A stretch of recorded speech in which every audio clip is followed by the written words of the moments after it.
Greetings. Welcome to another broadcast of I Have a Testimony. I'm your host, Brother Willie Muhammad. God came to us to seek and to save that which was lost. He raised a man from among us. He, the Honorable Elijah Muhammad, laid the foundation. What I'm doing is something that comes from him through me, and the thing that he uses in me to do the work is my faith in him and the word that he taught. To produce men and women who wanted to clean up their life and build an independent nation for the glory of God. Today, family, we are honored to have a sister who I witnessed accept Islam as taught by the Most Honorable Elijah Muhammad under the guidance of the Honorable Minister Louis Farrakhan in our mosque here in the city of New Orleans. She helped to beautify our mosque after Hurricane Katrina. She has also helped with the work of the 10,000 Fearless in the city of Atlanta. And now she's in Chicago doing great things. She's a project manager, a designer, and a model, as you're going to see in this clip.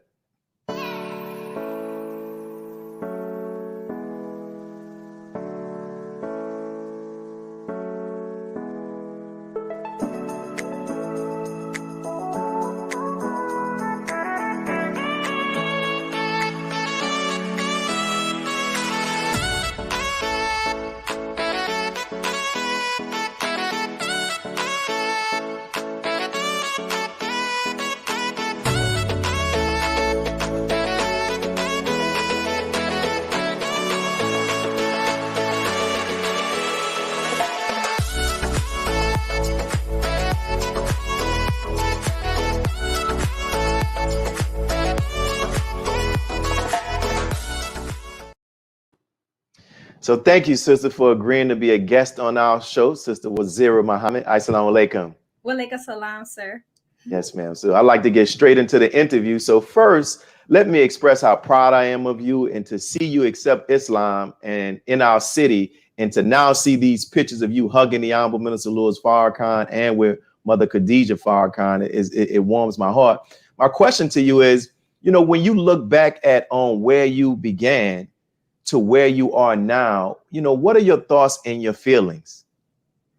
Gratitude. Coming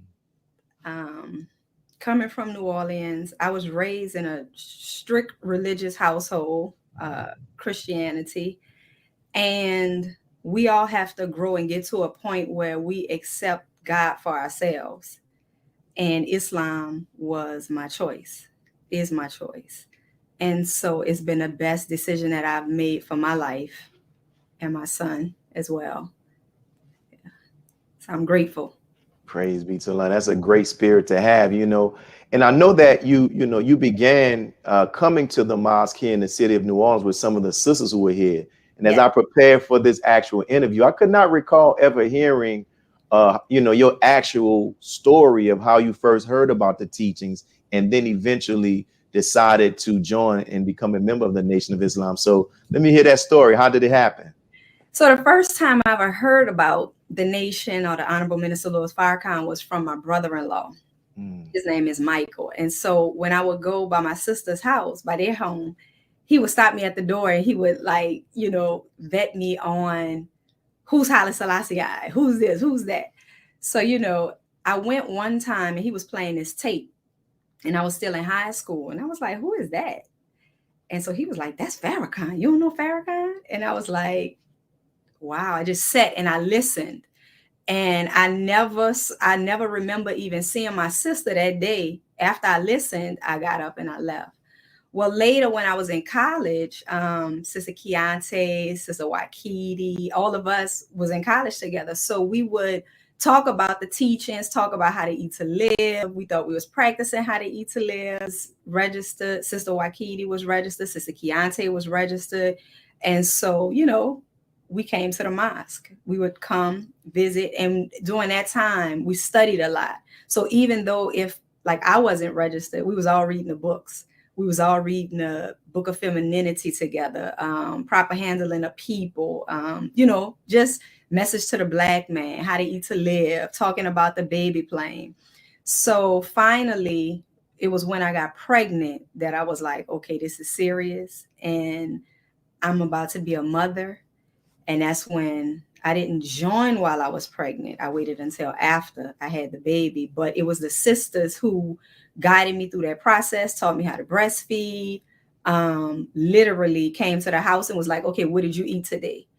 And that entire process, like I was in the nation, the nation was with me, guided me, held my hand through it.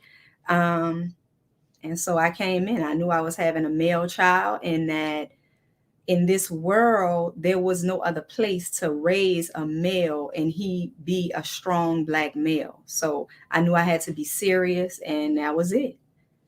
That's beautiful, sister. And wow, it's beautiful. And when we see, as we're going to talk about Brother Ilyas, we're going to see that decision was the right decision.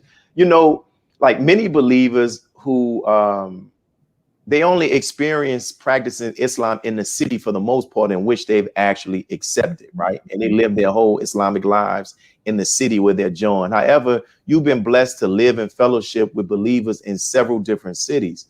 And so how has that helped and assisted you in your growth in Islam?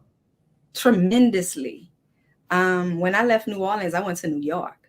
And New York is completely different and rich with history and rich with, it's where the Honorable Minister Louis Farrakhan was. So that was such a beautiful experience. New Orleans definitely set my foundation to be a strong Muslim, to be grounded, to understand my role as a female and as a mother. New Orleans gave me that. Because I believe the believers there really were striving to implement the teachings, as far as the mother stayed home, cooked dinner, educated their children. This was back in, the 90s and 2000. So the believers in New Orleans, that's what I witnessed. That's how we were. If you didn't come to the mosque, even Sister Michelle, like she'd be waiting outside. I was just checking on you. So that was really grounding. And then when I got to New York, it was time to be soldier. And Sister Jana just was an excellent captain to prepare me and those who are there for that me specifically for my next phase. And being in a Vanguard class it is absolutely invaluable, that class. The training, the teaching, the toughness, anything that it comes with, that class is absolutely invaluable. And I encourage every female who is of age to participate in the Vanguard class. I left New York and then I went to Atlanta. And Sister Nusaba, who was Sister LaShonda at the time, soldier, and Student Minister Sharif. And that was just an absolute beautiful experience. There's no mosque or no city that I feel I can't live in, because we have a sisterhood and a brotherhood. And it really is a beautiful sisterhood and brotherhood, and the believers are absolutely beautiful. Got to get Sister Nusaba on here as well. That's one of my list. So on the flyer we use, part of the title, it says project manager, and on your IG you have some pictures of yourself working and handling business. And to me, this goes against some of the ideas that people hold about women in Islam. So can you share how Islam, especially that which is taught by the Most Honorable Elijah Muhammad under the guidance of the Honorable Minister Louis Farrakhan, has empowered and does empower you as a woman, and has not restricted your gifts and your talents? Oh, absolutely. Islam dignifies. So when we have Islam, we can go anywhere and we could do anything. I work in a predominantly male-dominated field. But how we're taught to our femininity, how we're taught to interact with the male, how we're taught to, to deal and to interact with the male definitely helps in a male-dominated field where when I started in this field. I was really young, and I've had really great teachers and trainers, but it's been Islam that has kept me grounded, that has allowed me to be myself, that has allowed me to be modest. I don't know if on one of those pictures you can say I have the hard hat on, but I have on a long shirt. In construction, you know, with OSHA rules and stuff, sometimes you have to be mindful of loose clothing and things like that. But, you know, we can still do it. And so it's just been a beautiful journey. Everything that I've learned in my class, everything that I have been taught and trained, it translates over to my business life, because it's all discipline. It's all integrity, honesty, accepting your own, being yourself, you know. So it definitely works. How you went to designer school. We know that our mosque here in New Orleans was heavily damaged after Hurricane Katrina. And the Honorable Minister Louis Farrakhan told me that our rebuilding would be better than our existence before Katrina. He said that this would be the case regarding our work in the city, but also he said the building itself will come back looking better than it had ever actually had. And you, with your skill as an interior decorator, helped us to accomplish such. So can you talk about how you helped us in the beautifying of our mosque after Hurricane Katrina? So after Katrina, one thing I think people have to realize is that New Orleans was not back. We had very limited resources. We had curfews. And then the time to get certain products wasn't the same. So the brothers in New Orleans, I have to salute, because the brothers in New Orleans hold it down. Like, since I've been there, as far as, and we all have our journey in Islam where we go through different things, but as far as taking care of the mosque and making certain things happen, like, the brothers have always been there. So it's Brother Jason had to meet me to go get the flooring in the pouring rain. I remember it was storming because we had a strict deadline, and you would not push that deadline. And it was so fun because I wanted these other floors, and I was like, it's better we could get them for a good price.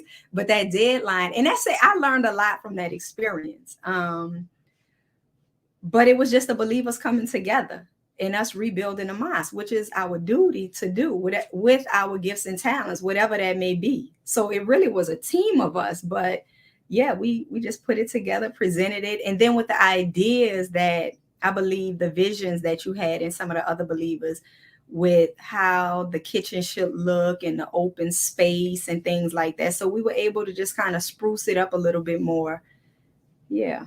And you did it. It was the first time I started hearing about different percentage lighting, like shades of brown. I was like, oh, this brown looked the same. But when we had it, when I tell you, without fail, when people would visit our city, they will say, man, you all have one of the top mosque as it appears to the aesthetics of the beauty of the mosque in the Nation of Islam. And I was forever grateful for you doing it, because if it was been left up to us, we'd have just had some basic stuff on it. But you really helped us to beautify the mosque. So we're coming up on our first break, brothers and sisters, and we're here with our sister Wazira Muhammad, and she's sharing her testimony. But guess what?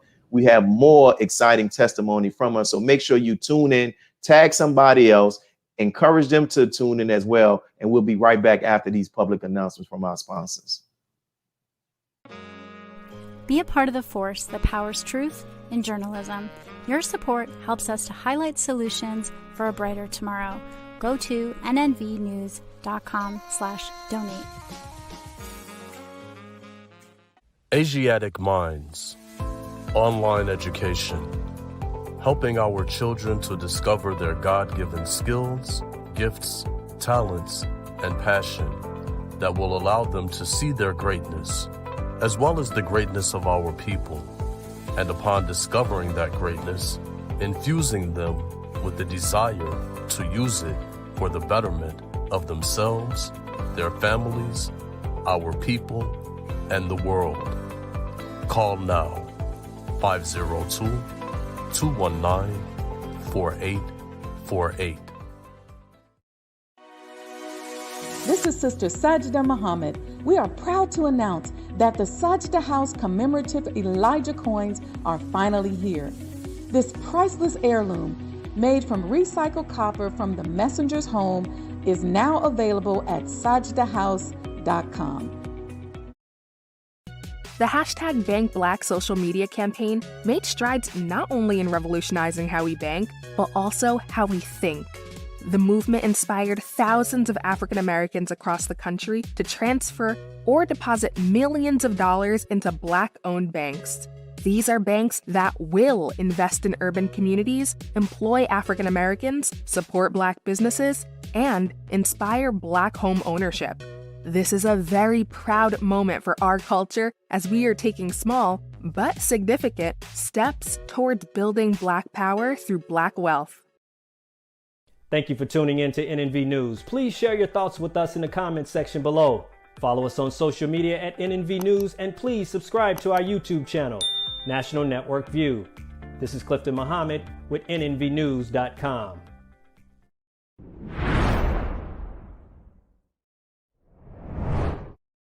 And so we're back, brothers and sisters, with our special guest, Sister Wazira Muhammad. So, I had the honor of serving as the moderator for an online panel this past Savior's Day, which we done digitally because of this corona. And your son, Brother Ilyas, was one of the panelists, right? And he has really grown, and it is a joy to see him. And I remember him being a very active child here in the mosque in the city of New Orleans. So as a mother, how does it feel to see, that he has made the choice to accept this way of life? It's a blessing. Our children, we taught that the Bible says, grow up a child in the way he should go, and when he's old, he will not depart. But we still have to be grateful to Allah. We have to call on Allah. We have to submit to Allah as parents, not do as I say, not as I do. We have to do so that they can follow our lead, inshallah. But we have to have complete faith in Allah that our children will choose to follow the Messiah. So I'm grateful. Beautiful, beautiful. And what advice would you give to, other parents who are raising children with those same hopes, or who are praying that their children will make the same decision at this present moment in their lives and even sometime in the future?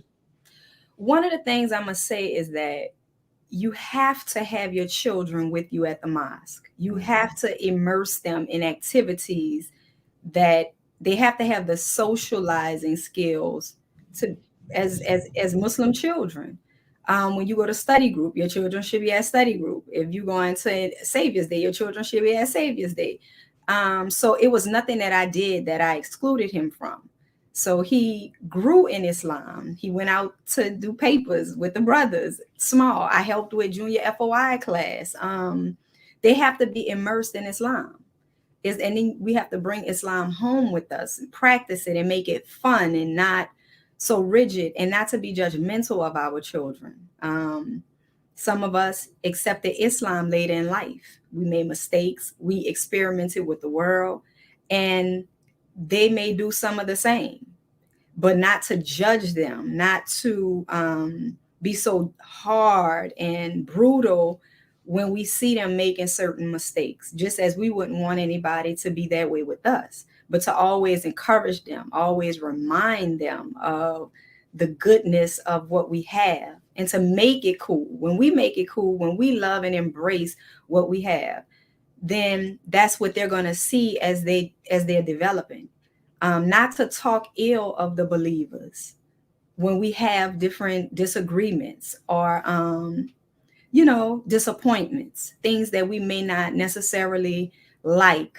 We shouldn't bring it home and let our children witness us say those types of things, because it's helping to form their minds and help them to develop judgments. And so when they have to go through things, when they have to go through disappointments and disagreements in the mosque, or they see the lesser of their sister or their brother, then then that's how they're going to deal with it. And they may decide, like, you know what, I don't want to be in the mosque. Beautiful, beautiful. Now, you've also been blessed to meet the Honorable Minister Louis Farrakhan and Mother Khadijah. And we're going to talk about, inshallah, both of those experiences. But let's start off first. If you can just share with us, the first time of meeting the Honorable Minister Louis Farrakhan personally in the flesh? The Honorable Minister Louis Farrakhan, the first time I've met him, honestly, it's like the same thing every time. I'm never familiar with him or used to it because he is the Messiah. I mean, it's like, what do you say? What do you do? It's almost like being paralyzed. Like, somebody got to push you and say, Assalamu alaikum. So he has an energy that you can feel. He has a presence that you can feel before maybe you even see him. He radiates energy. He is a healer just on sight. His words, if he's shaking your hand, you literally can feel electrified. Anything Allah has permitted me to hear, to see, to witness, just to breathe the same air, you're transformed immediately. And we should never take that lightly, ever. So I'm never used to seeing him. I'm never common. I'm never like, oh, that's the minister, let me go run to the front. Like, I'm just like, if I'm not called, I don't go. But it's just a blessing just to get a peek. Like, wow, that's the minister. And so it's just a blessing. We are so blessed to be in the Nation of Islam. We are so blessed to be in the Nation of Islam. Beautiful, beautiful. And in addition to that, the Honorable Minister Louis Farrakhan constantly talks about one of the major contributing factors that have also played a role in him becoming the man that he is and is becoming is his wife, Mother Khadija Farrakhan. And I saw that you had a picture with Mother. So can you tell us about your first time meeting her and just, your takeaways, what you experienced and guidance that she may have given you? Mother Khadija is the mother of our nation, first and foremost. Let me say that. And she is so beautiful. Her soul, her spirit, her warmth, just everything about her. Like when you're around a mother, and you could be the baddest child, and that mother is just so loving and just makes you feel so special. That's Mother Khadija. She's a wise woman. She's a businesswoman. She's raised, children. She's the wife of the Honorable Minister Louis Farrakhan through all of his stages and phases. And that means something. And we should be honored, and we should show the utmost respect to her family. The sacrifices that she has made for us is immeasurable. Some we may not even understand. And she's a woman made especially for the Honorable Minister Louis Farrakhan by God himself, to be able to withstand and have the dignity and the grace and the just completely civilized, and to be able to teach us and to dress us. She dresses us with Noel apparel for our classes. And actually, she used to sew the garments, the Vanguard garment. There's just so much we can learn from Mother Khadija and her journey in Islam as being an example for us as women. I'll go to this question. I know, I found this out right before before I got ready for this interview, Brother Vincent. Shout out to Brother Vincent, but Allah's the best knower. Brother Vincent said, the minister, you're interviewing Sister Wazira. I was like, yeah. He said, the minister gave her a shout out. I'm like, the minister gave her a shout out? Like when? He said, for the criterion. I was like, what you mean? So I was told that you played a part in the decoration and the decor of that special day. Because I know there was a wedding later on, but when you see the videos, it's just heavenly, right? When you talk about heaven, I would imagine if that was some real place outside of the planet Earth, it would look something like that. Can you talk about that experience? Yes. Sister BJ, Sister Betsy Jean Farrakhan, was like the director that day. I forget the official title. And then Sister Maria, of course, I'm on a team with Sister Maria Farrakhan. And the minister actually had a vision before like all the background scenes of, of what he saw. And so we were able to be a part of bringing that vision into reality. And you could actually, before the Criterion started, you could feel the spirit in the garden. Like it felt like we were standing on holy ground. And it was just so interesting how Allah works and moves, and how you have certain things that you don't even know why you have it, but it was for that particular time. There's just so much that happened during the Criterion, but it was all Allah, and I just got to be a part of it. How did you feel when you heard him say your name like that? I was shocked. It was a hot mic from my understanding, and it's unbelievable. Anytime the minister say something, because we see ourselves how we see ourselves, right? It's true. Just like, we're just a little helper. You getting up here, you doing the flowers, and But when you're around a minister, he makes you like it's like you become so much bigger, because he sees the way he sees things is not how we see things. How it says that his thoughts are from above and ours are from below or beneath.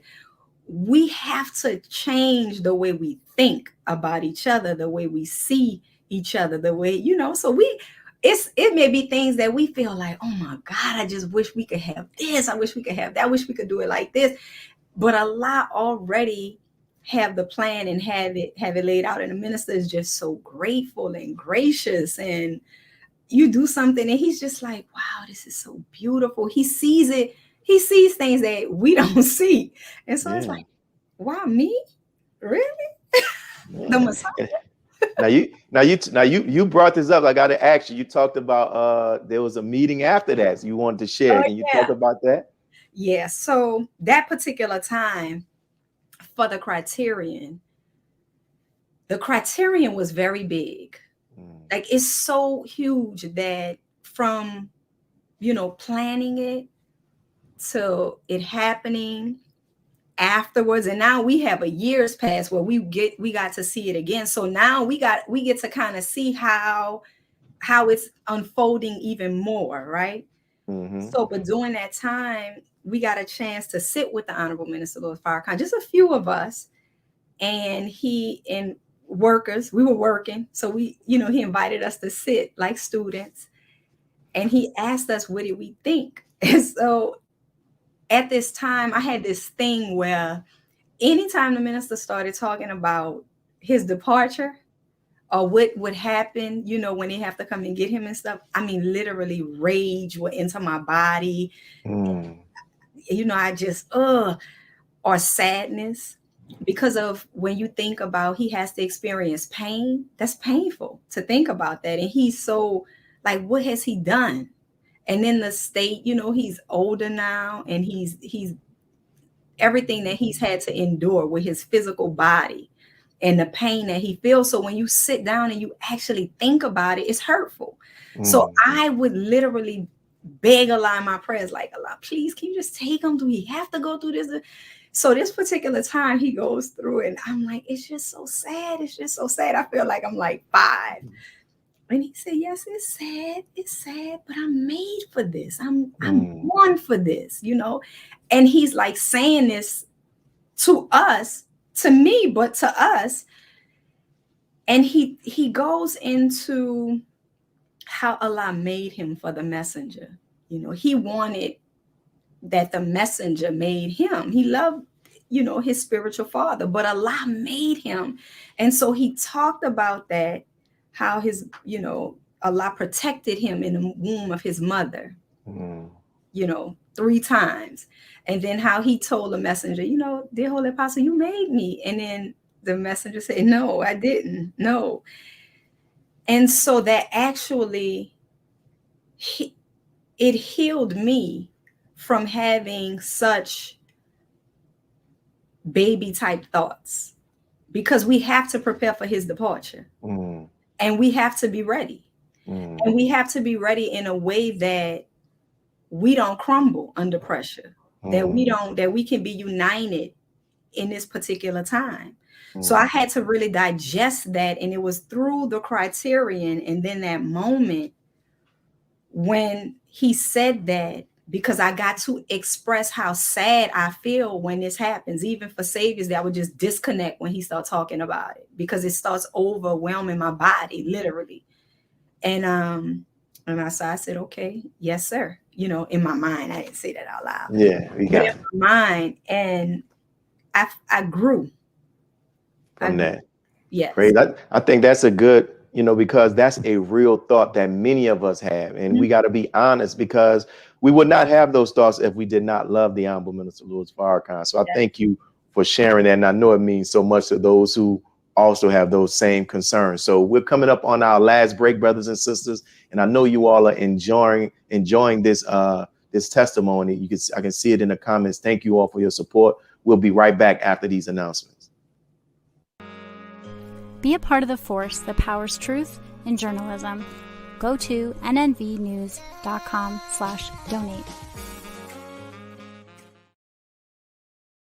Worldwide, 24 hours a day, 7 days a week. Download the Final Call Radio app and take us everywhere. On your phone, on your computer, on your tablet, on Instagram, Facebook, and Twitter. You can also log on to finalcall.com and click the Listen Live button, or finalcallradio.com. Final Call Radio, the official voice of the Honorable Minister Louis Farrakhan and the Nation of Islam.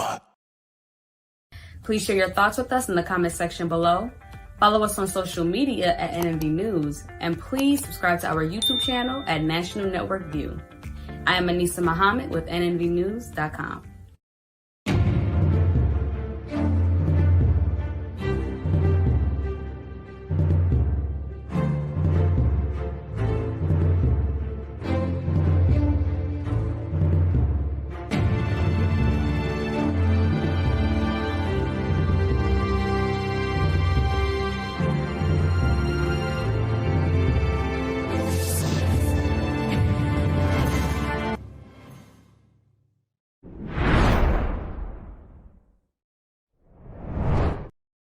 And we're back, and thank everyone who's tuning in and watching us right now. We'll continue with our interview with our sister Wazira Muhammad. And so we'll go to this next question. We open up with this video that shows you modeling, right? With the demodesty, right? Am I pronouncing it right? Right. So can you talk with us about the clothing line, the designers, and just the overall intent of the clothing line? Because sometimes, I tell people, like, just because we accepted Islam, that doesn't mean that you lose your sense of style. So can you talk about that? The sound went up. You got it. Can you hear it? We see? Oh, it went. Brother Musa, what's happening with the sound? It looked like the sound went off. So we're working out these technical difficulties with our sister, and she will be, hopefully we get it and see what's up with the sound. But we're going to hear her response to this question, talking about her, just the modest clothing line. It's on Instagram. You can go to the actual website. I think it's demodest.com, if I'm not mistaken. And you can actually purchase it and basically check it out and see the styles and the fashion, and see how Muslim sisters are showing that style and that fashion. So I'm enjoying this interview, brothers and sisters, and our goal is to continue to build on this platform and continue to get more and more people to actually come back on as we continue to keep building, and get more and more people that we haven't interviewed thus far to give their testimony about the Honorable Minister Louis Farrakhan. So our guest is waiting to come back on. She's working on it. Until then, we're going to continue to keep at it. But I pray, and we thank all of those who are commenting. We see your comments. We see Sister Margaret Dixon, Ebony Muhammad. Thank you for joining us. We see Sister Sajda, Wendy Muhammad of Sajda House. You saw the actual promotional commercials. And we see our brother Abdul Qiyam Muhammad, who played an essential role in us even developing this actual testimony, so developing this actual testimony. So brother Musa, we back? Okay, we're back. We good, sis? Can you hear me? All right, we can hear you now. So tell us about the clothing line and the overall intent behind it. So Damatis is our national MGT captain. Came up with an idea to start a business with the Honorable Minister Louis Farrakhan, and we have our own clothing line, The Modest. And so it's made for the modest woman. It's made to tailor our lifestyle. We look good in it, and it has the proper coverage that we need. It's athletic wear, so we can work out in it. We can go to a meeting in it. I use them. I go to meetings in my outfits. I work out in them. It's comfortable. It looks good. I have one on right now, black and gold, representing New Orleans. Wow. And so in addition to that as well, and what's the website for those, the website and the Instagram for those who are watching? It's www.themodest.com. Okay. And so those who are watching, make sure you go there and support and check it out. And these are garments that can be worn, outfits that can be worn, not just by sisters in the Nation of Islam. She said it's for the modest woman. Now, you also spent time in Atlanta working with our brother, the Southern Regional Student Minister, Brother Abdul Sharif Muhammad, with the 10,000 Fearless. So just what were some of your memories from your time spent there working with him and others who put together with that effort? The 10,000 Fearless was an instruction given by the Honorable Minister Louis Farrakhan, I believe at 10/10/15, that brother Student Minister Abdul Sharif Muhammad moved out on and implemented within a certain area of the city that was known as the Bluff, which was one of the worst parts of the city that you could actually go to, and conducted trainings and teachings to the community on how the proper handling of people, how to deal with our people. One of the things at the 10,000 Fearless that I remember, this was something. There was a sister that came from the community, and she had been dealt with very badly, like beaten up or something. And there was a sister there, Sister Alicia, who took her to the back, washed her up, cleaned her up, made her face up. And that sister just felt so beautiful. And that type of heart. And sometimes our sisters and brothers from the community may not, smell so well. And the love that they receive in that particular building is really priceless.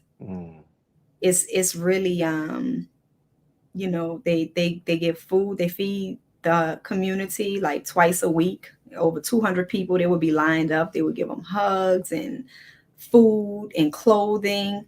And then the camaraderie of the believers coming together to share that love. The meetings that would be had in regards to businesses, as you see there, that's the LOC. They would have, which is the local organizing committee that was reestablished for 10/10/15. Beautiful people that love the minister from all walks of life, from different faiths. People come to help and assist. People have gotten off of alcohol, drugs. They have assistance programs where they may direct them to get drug rehabilitation or assistance with their housing, or like I said, the food. So it's just they would have a community baby shower. That's Saber would host. I mean, it's really, really beautiful to be a part of that. Praise be to Allah. And the title of this show is I Have a Testimony, and is also inspired by the verse in the book of Revelation where it says that the dragon was defeated by the blood of the Lamb and the power of their testimony. And we want to give people an opportunity to learn about the Honorable Minister Louis Farrakhan in a way that is not often portrayed or captured in the media by his and our enemies. From your time around the Honorable Minister Louis Farrakhan, your study of the Honorable Minister Louis Farrakhan, if there were 3 qualities that you could stand before the world and testify about him, what would be those 3 qualities and why? Wow, beautiful question. One of those qualities would be number one for us here in America and abroad. The minister is a defender. He's our defender. He has defended us and the teachings throughout the entire world. He has uplifted Master Fard Muhammad, the teachings of the Most Honorable Elijah Muhammad, with great dignity and strength, unwavering commitment. He's a man of integrity. He's not a liar. They cannot prove him to be a liar of anything that he said.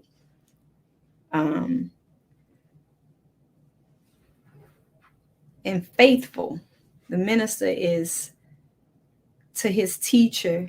He's just so faithful and dedicated. And back to being a defender, as far as being a woman, he defends women all over the world. We could say the Black woman. Of course, we know that because we Black women, we in the MGT and GCC class, but women all over the world who have suffered at the hands of the enemy, at the hands of debauchery, being deflowered, being with sexism, with anything. The minister has defended us, and the teachings uplifts us. It dignifies us. Us covering does not make us weak or oppressed. We're very free women. And so that's the teachings of the Most Honorable Elijah Muhammad as taught to us by the Honorable Minister Louis Farrakhan. Now I've seen this picture before, and I ran through all of our questions, so I got to ask you some other questions, but you'll be good. There's this picture of the MGT, and they're in these beautiful pastel garments, and you were there in Atlanta. Can you give us just the context behind this picture? Yes, this is when the MGT and GCC was allowed to go out in the community and go door to door and speak with our people. This was leading up to 10/10/15. So we were allowed to wear our beautiful pastel colors and go out amongst the world and invite them out to 10/10/15 to see the Honorable Minister Louis Farrakhan. Now, what we were doing at that time, we went to places, we were actually in Tuskegee on the outskirts. And we actually encountered little children and people who had not seen the Honorable Minister Louis Farrakhan. And that was very hurtful to me. And I was like, wow, we got to do better. We got to do more. And it was such a beautiful time. Like, people were really excited to see us, to hear from us, and to hear about the Honorable Minister Louis Farrakhan. So that was leading up to 10/10/15. Wow. That's something, man. And those pictures, when I first saw them when they came across the internet, it was just beautiful to actually see. And we see our sister standing there in the front, our sister, the Southern Regional Sister Captain, Sister Nusaba Muhammad, so just a straight soldier. Can you talk about our sister and just her as a person? Sister Nusaba is exciting. Nusaba, there we go. Nusaba, yeah. She's exciting. She loves the Honorable Minister Louis Farrakhan. She's a soldier. So, she's always in detail mode. She believes in making Islam a production. So class is always exciting, or, whatever she encounters. So working with somebody like that, you always on. You always got to be ready. And in a Vanguard class, we was trained to always have a uniform on deck in your car, on hand. So because you never know if you're going to get a call, and you have to, shoot out and be present. And so that's Sister Nusaba. Wow, beautiful, man. May Allah continue to bless her. And that meant so much to me when I saw her and yourself and other sisters that actually traveled to the city of New Orleans for brother Brandon's services, who, the former husband of Sister Trina. And I think it says a lot to be there for somebody at a time of loss. So I thank her, and I also thank you all as well, and the sisters that travel with her. So we're coming up on our last break. We're going to have about 15 minutes more in this interview. I'm glad that you all are enjoying it. We'll be back with our Sister Wazira Muhammad. Peace. Be a part of the force that powers truth in journalism. Your support helps to combat false media. Cash App NNV News. Asiatic Minds, online education, helping our children to discover their God-given skills, gifts, talents, and passion that will allow them to see their greatness as well as the greatness of our people. And upon discovering that greatness, infusing them with the desire to use it for the betterment of themselves, their families, our people, and the world. Classes begin September 1st. To enroll, visit AsiaticMinds.com. Greetings from National Network View. This week's Final Call cover story headline reads, "Separate and Be Saved. America's race problems and deadly race interactions are growing worse. It is time we leave the children of our former slave masters and 400-year-old tormentors.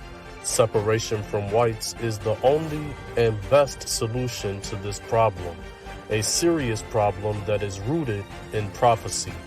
This FCN Volume Number 41 edition middle page article by the Honorable Minister Louis Farrakhan is entitled, "A Case for Separation." To read more, subscribe to FinalCallDigital.com and tune in to the all-new Final Call Radio. This is the NNVnews.com Final Call Cover Report. He anointed our head with oil till our cup runneth over. He who, Master Farrakhan, Muhammad, that is he. This is Sister Sajda Muhammad. We are proud to announce that the Sajda House commemorative Elijah coins are finally here. This priceless heirloom, made from recycled copper from the messenger's home, is now available at sajdahouse.com. Please make sure you leave your comments and questions in the comment section below. Follow us on Facebook, National Network View, and make sure to check us out on Twitter as well, National Network View. This is Sergio Gutierrez with National Network View, signing off.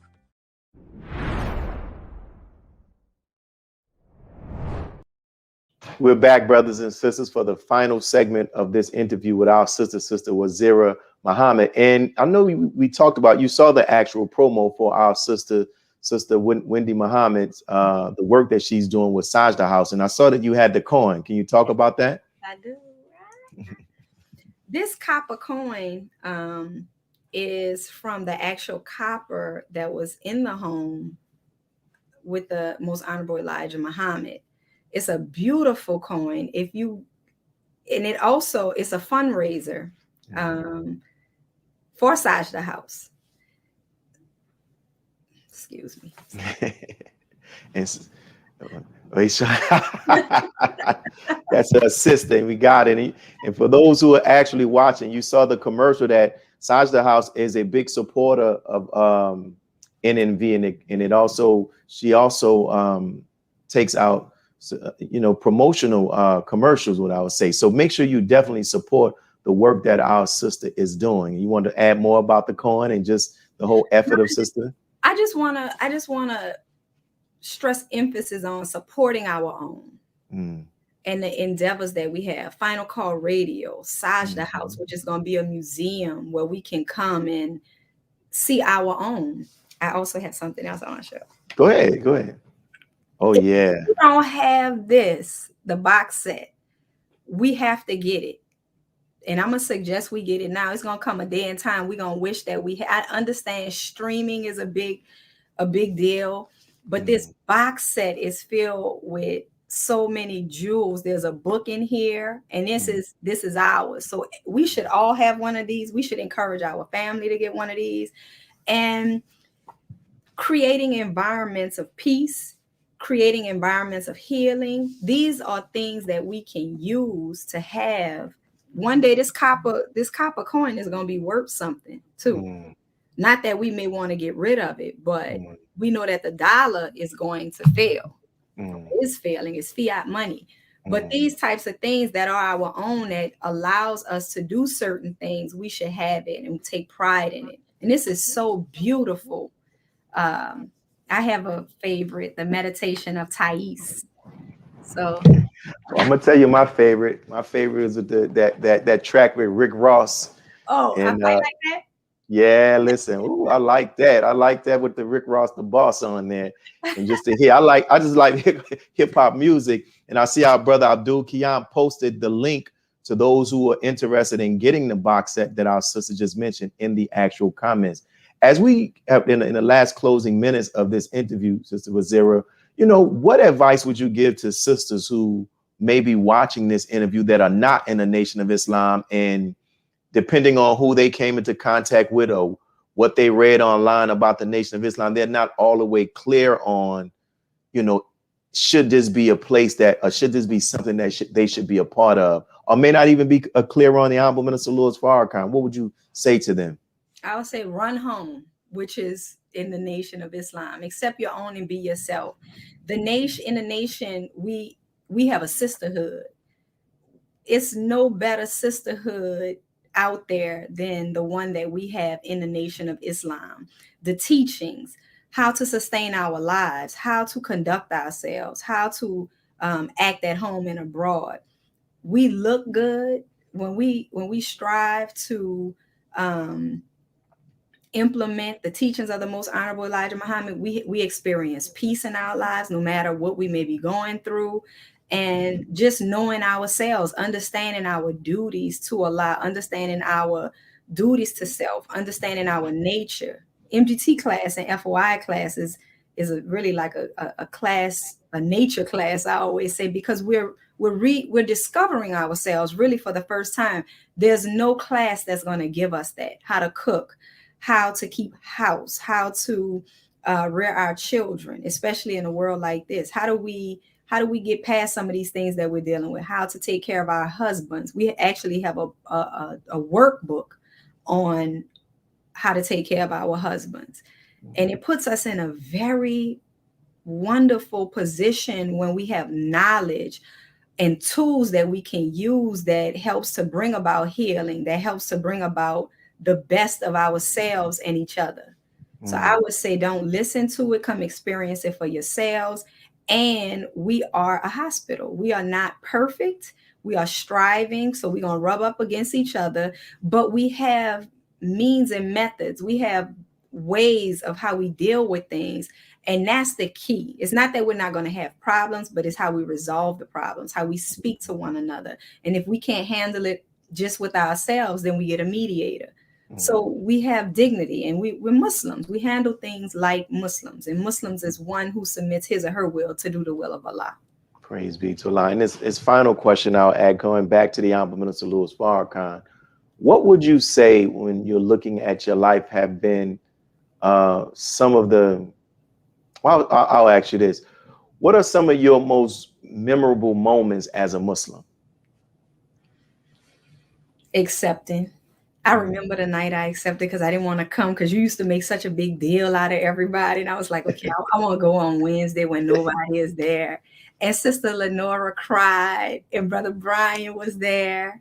And then my first holy day, where he was like, are you going? Because Sister Wakiti and I, it's very good friends. And then her husband, Brother Brian, was the captain in New Orleans at that time. And I was like, yeah, I don't think I'm going to go because whatever. He was like, no, pack your things. We're picking you up. And they literally picked me up. I had no tickets. He gave me all of his tickets so she and I could go to everything. And just the spirit of that, when you think about it, was just being Muslims. And then Sister Keontae, I cannot not talk about Sister Keontae, because Sister Keontae, I was like her fish, kind of. And she was such a nurturing yet strict kind of trainer. Like, she had real strict ways, but then she was just very, very beautiful. And so when you have someone like that, when you first come in, we would study together, get books together, you going to the mosque tonight, I would be there. And then how you kind of guide a person to stay away from certain things, but without killing the good of somebody else. She just was a beautiful person to have. And I love her forever and ever for the role that she played in my life during that time. She even named Ilyas. Yeah, I didn't even know that. And lastly, I know I said we had, that was the last question, but when you look, what would you say has been is becoming like some of the greatest impacts of the Honorable Minister Louis Farrakhan on your life? And shout out to Sister Wakiti and Sister Kiana and everybody who's watching as well. The greatest impact on my life? From the minister. From the minister is actually, there was a moment when I realized I wasn't the same. And this was years ago. Everybody's on farming right now. And I was in New Orleans. I was living in New York, but I came to New Orleans to visit, and I was driving around. And New Orleans is a place where everybody got to be shy, you know, and stuff. And so I was different people, and they was asking me different stuff, you know, about clothes and this and that. And I was like, you know, I'm trying to figure this farm thing out. And it was at that moment I was like, I am Farrakhan's woman. Like, I'm no longer a woman of this world. I have crossed over.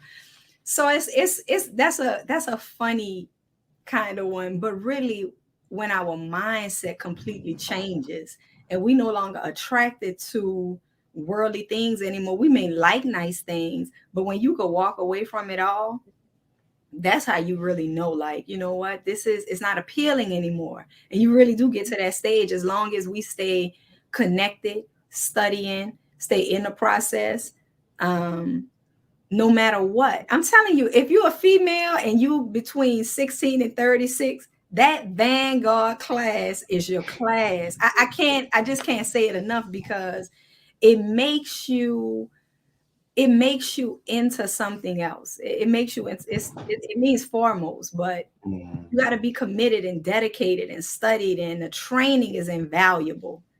And so you take it throughout your life. And so I have to forever thank the Honorable Minister Louis Farrakhan for reestablishing these classes for us. Praise be to Allah. Well, thank you, sister, and we appreciate your testimony and what you shared. If you get the opportunity to go back, you can see the rebroadcast on Facebook and also on YouTube, and you can see the comments that everybody is sharing. They're definitely enjoying, and it's a bearing of witness to what the scripture says about the power of your testimony. So give your family the greetings, give your husband the greetings, tell them that invitation is still on the table. Get them and give everybody the greetings there from us here in the city of New Orleans. May Allah continue to bless you and your family. Thank you. Assalamu alaikum. Alaikum salam. So for those who are watching, once again, we thank you all for tuning in to I Have a Testimony. And we encourage you as we go through our announcements. We are still in this effort of paying off the building here in the city of New Orleans. You know, it's still here. We want to put to rest this mortgage, and we can burn that mortgage and use those funds that we're paying to a black bank to begin to start enhancing our building and also doing other services for the community, because we have many that we actually want to do as well. In addition to this, we're having our people, we're talking about this COVID, and they're putting a lot of pressure on people when they're talking about this is a pandemic of the unvaccinated. And we know that that's not true. And some people are faced with losing their jobs because they don't want to take the vaccine. But people have also lost people to COVID, and people have also lost people to taking the actual vaccine itself. So whatever it may be related to COVID or not, if you need someone to give a prayer on your behalf, brothers and sisters, please submit your information and we will definitely do that. I don't know if we have the slide with the various books that I have, but if not, we're good. But thank you all for tuning in. There it is. So your brother has some books, you know, our website, www.mos46.org. Support, you know, I have a book that's dealing with your message for first year teachers, how to study. You can get all of these books on Amazon.